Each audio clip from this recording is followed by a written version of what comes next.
We are honored to be joined by the Honorable Mayor of the Township of Irvington, Mayor Tony Vauss. Great to have you with us, Mayor. It's great to be here. Great to be here. Mayor, let's talk about this whole range of conversation about COVID resistance. I want to get into this because in your community you said approximately 54,000 residents, right? Yeah. But it's larger than that when you count those are undocumented. Is that fair? That is very fair. There's a few things that is involved when you start talking about that. The biggest thing is not the access to vaccines. It's more of the trust in government that people don't have. And sometimes rightfully, sometimes deserved, correct?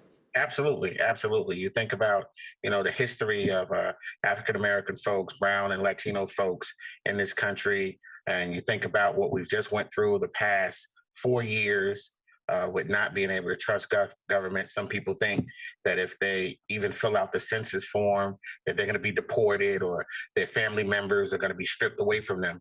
So they are very hesitant to give government any access into their lives, especially their information, so that they can even do things like, get vaccinated, save their lives.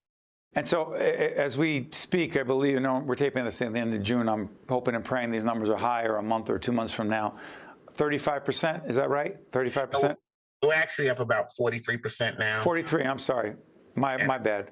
43%. What's your message to everybody else, not just in Irvington, but in other urban communities across the tri-state region watching us right now? Well, my message is I hear you and I understand. And we have to look at this as a single incident, something that has happened not only to our urban communities, this state, this country, and this planet. This pandemic has ravished everyone from Black, white, Latino, and it doesn't really matter. And when we look at ourselves, if you want to take the position that you don't want to get vaccinated for yourself, I can understand that. But think about other people in your family that may not have that choice. Think about your spouse or your children or your grandparents, that may fall prey to this because you've made a decision not to get vaccinated yourself. I've been vaccinated, Steve. It's safe. I haven't turned into a zombie. I'm still here in my community letting people know that it's very important for them to get vaccinated. And I want everyone to know that. Mary, switch gears. You've talked an awful lot, very eloquently and effectively, in a very important way about relationship between police and the minority community. And you have said it is extremely important that the police force in a community is reflective of the population in that community. What is the case in Irvington in that regard? Yeah, our department is a little over 90% African American. It definitely reflects the population here.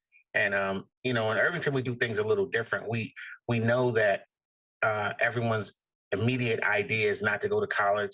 So we go into the schools, we talk to the kids in high school about their options when they graduate high school, about becoming police officers, becoming firefighters, about investing in their own community. So we have those conversations with folks, and we've been doing that since 2014, and it's been very successful. But also the fact that homicides, violent crimes, and we're not here to promote Irvington per se, but there's statistics, there are facts, that crime has been reduced by 80% over the last several years. That's correct. How? Well, there's a combination of things. One, it's taking onus on your own community, being responsible. And we try to talk to people and educate people about being responsible in your own community. Because if you think the mayor has all the ideas, or the police director, or the police chief, you're sadly mistaken, because it takes you, the people who live in the community, to want to make a difference. And we have a friendly approach with our community. I live in this community. We want to talk to one another. We want to have the type of relationships that they used to have years ago, where you can talk to your neighbor's kid, or you knew the officer that walked the beat on your block. And we wanted to get back to some of those things that was the real foundation of community. You've also said, Mayor, that the only way to really engage in serious substantive economic development, which Irvington needs, a lot of urban communities need, is to deal with crime first, because if people don't feel safe, you can finish the sentence. Go ahead, Mayor.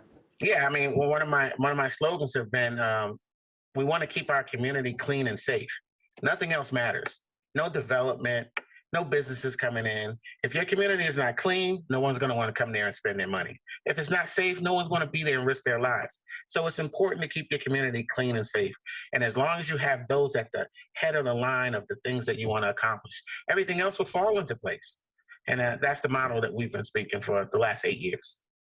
Real quick, what's the Explorers program?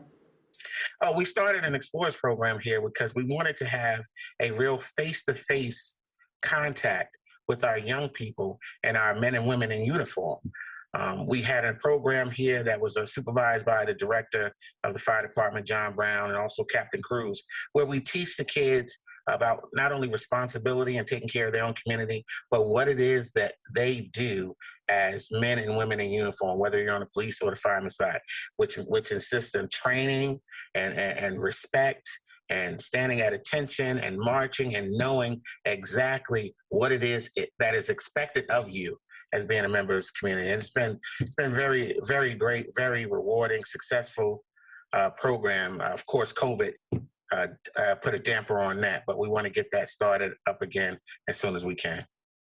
Mr. Mayor, we thank you for joining us. You honor us, and we wish you and the great community of Irvington all good things, and we'll continue this conversation. We'll revisit this discussion in the future. Thanks so much, Mayor.